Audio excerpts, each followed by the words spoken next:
Alors, aujourd'hui, on va faire du nougat glacé. Donc, pour faire du nougat glacé, j'ai préparé dans une casserole déjà, à l'avance, 100 g de miel et 100 g de sucre. Hein. Donc, je les ai mis ensemble parce que je vais les faire cuire ensemble tout à l'heure. Voilà. Donc, il va me falloir également 500 g de crème fleurette. Hein. Donc, je vais la garder bien froide, ma crème, de façon à ce qu'elle puisse monter facilement, parce que je vais la monter après. J'ai préparé aussi 200 g de blanc d'œuf. Hein, donc je vais monter mes blancs d'œuf, et sur les blancs d'œuf, je vais verser le sucre cuit, pour faire une meringue à l'italienne en quelque sorte, avec du miel. Et puis donc la garniture du nougat, j'ai préparé 300 g de fruits confits. Donc c'est un mélange avec des écorces d'orange, avec des choses comme ça, donc c'est très sympa. Et puis du praliné en grains. On trouve ça en grande surface, c'est des sachets tout prêts. Voilà, donc il y en a 200 g. Hein. Donc je répète, 200 g de praliné, 300 g de fruits confits. Voilà, on va démarrer la cuisson du sucre et on va réaliser la meringue à l'italienne au miel. Donc j'ai mis mon sucre à cuire avec le miel. Donc je fais bien attention. Bon, j'ai un thermomètre avec une sonde en métal. Hein, et donc si je mets mon métal dans le récipient qui est en train de chauffer sur la plaque à induction, ça va chauffer la sonde beaucoup plus vite en fait que le sucre, donc ma température va être fausse. Donc ce que je fais, quand je prends la température dans ces cas-là, je cuis mon sucre et puis je vais prendre ma température comme ça, à l'extérieur. Hein, je vais arrêter le feu quelques secondes. Hein, je mesure, là j'y suis pas encore. Voilà. Hein, l'idéal c'est un petit thermomètre à mercure.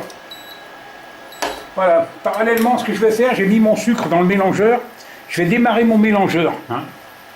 Commencer à monter les blancs. Voilà.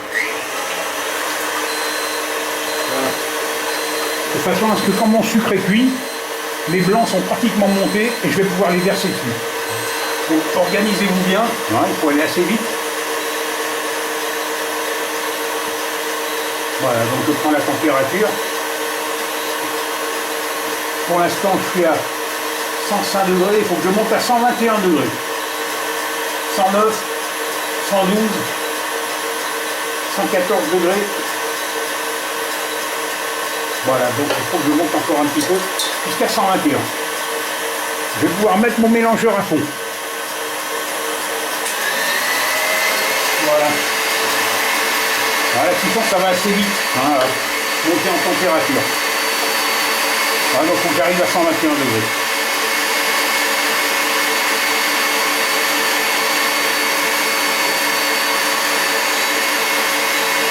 Donc voilà, je prends ma température, 82, 101,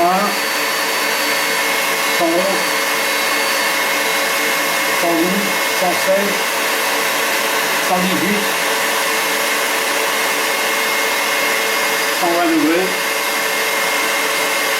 120, 121 degrés. Hein, voilà, j'y suis. Voilà, donc ce que je vais faire, on va les verser le sucre sur les blancs montés. Donc les blancs sont montés, mon sucre est cuit, je vais verser dessus, je vais verser directement sur les blancs comme ça. Alors je fais attention, je verse juste à la limite du fouet, je ne vais pas verser directement sur le fouet parce que le sucre va se retrouver collé à l'intérieur du mélangeur. Donc voilà le principe. Là je suis en train de réaliser une meringue à l'italienne.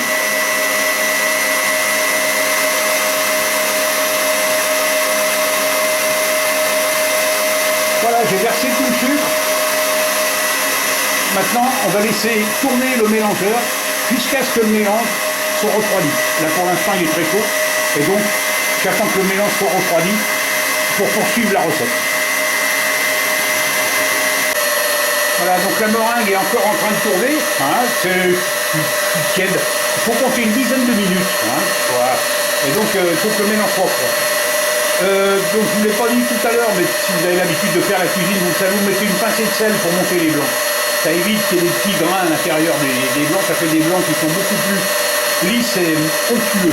Voilà. Et donc là, ça continue à monter. On va se retrouver dans quelques instants. Voilà, donc la meringue est refroidie. Je vais la transvaser dans un saladier, parce que je vais avoir besoin de la cuve du mélangeur, hein, pour monter ma crème. Voilà, donc le temps de laver ma cuve. Voilà, si vous désirez faire des recettes comme ça, de nougat, des choses comme ça, si vous n'avez pas un bon batteur mélangeur, évitez de vous lancer parce que je pense que c'est un peu difficile quand on n'a pas de batteur mélangeur de faire ce genre de recettes. Donc voilà ce que ça donne, hein, ma meringue à l'italienne, hein, voilà ce que ça donne. Vous voyez, ça fait une meringue qui se tient bien. Ah, ça fait quand on tire dessus, ça fait des jolies pointes. Voilà, et donc on va incorporer sur la meringue la crème fouettée. Voilà, on se retrouve dans quelques secondes. Donc on a nettoyé la cuve, on l'a nettoyé grossièrement, on a enlevé la meringue, surtout s'il reste quelques traces de sucre à l'intérieur, c'est pas bien grave avec la crème. Et puis donc j'ai rajouté ma crème bien froide, j'ai rincé ma cuve à l'eau froide pour qu'elle soit bien froide aussi, et là on va monter la crème. Voilà, donc il y en a pour quelques minutes. Donc ma crème est fouettée. Alors crème fouettée, ça veut dire quoi? Vous voyez, ma crème, elle a quand même elle coule pas, hein, elle a une résistance quand même. C'est pas franchement de la chantilly non plus, hein, c'est simplement de la crème fouettée. Il y a des reflets jaunes à l'intérieur. La chantilly, c'est très blanc en général. Voilà, ce que je vais faire, je vais mélanger. On va mélanger donc la meringue à l'italienne avec la crème fouettée. Hein. On va faire ça assez délicatement. Il faut aller assez vite. À la fois être rapide et délicat. Voilà. Donc je rajoute la crème fouettée sur la meringue. Si j'ai envie, hein, si j'aime bien, j'en mets pas, je peux en mettre. On peut mettre un petit peu d'extrait de vanille si on veut. Je vais rajouter mes fruits confits.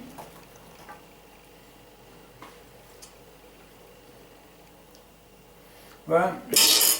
Je vais rajouter le praliné. Et puis, on va incorporer tout ça en remontant, hein, toujours.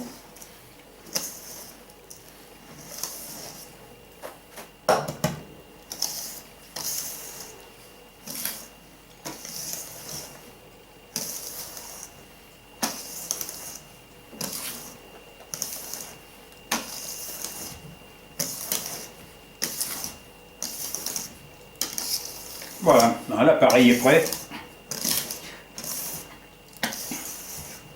Voilà, ça me fait à peu près 2 litres de nougat. Je vais les mettre rapidement dans des petits bacs en verre, comme ça, dans le congélateur.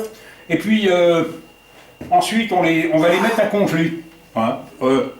On va les consommer après-demain, donc ça aura largement le temps d'être congelé. On se retrouvera pour la dégustation.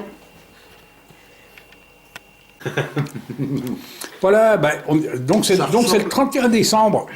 À minuit, on vient juste de souhaiter la bonne année pour l'année 2020. Donc voilà ce que ça donne, le nougat glacé. On l'a accompagné d'un petit coulis de fruits rouges. Hein. Un petit coulis de fruits rouges, c'est très simple.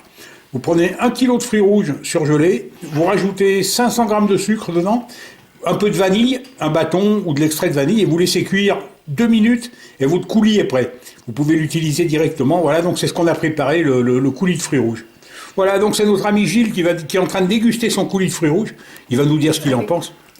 J'espère qu'il ne va pas en dire du mal. Goûter la tienne. Est-ce que je peux goûter la tienne? Alors, le nougat, ça ressemble tout à fait à du nougat, sauf que c'est un petit peu plus friable et beaucoup plus frais. Et ça, c'est très agréable. C'est du vrai nougat, on va dire. C'est l'impression que ça donne. Ouais, mais il est glacé. Oui. Et le coulis de fruits rouges, c'est une pure merveille. Ça, on ne peut pas dire le contraire. Oui, mais Voilà. le nougat est glacé. Voilà. Donc conclusion, on ne fera plus jamais de vidéo. Ni avec toi, ni avec Du réveillon. Parce que tout le monde a bu un coup. Donc ce que je fais, je vous rassure tout de suite, tout le monde dort sur place ici.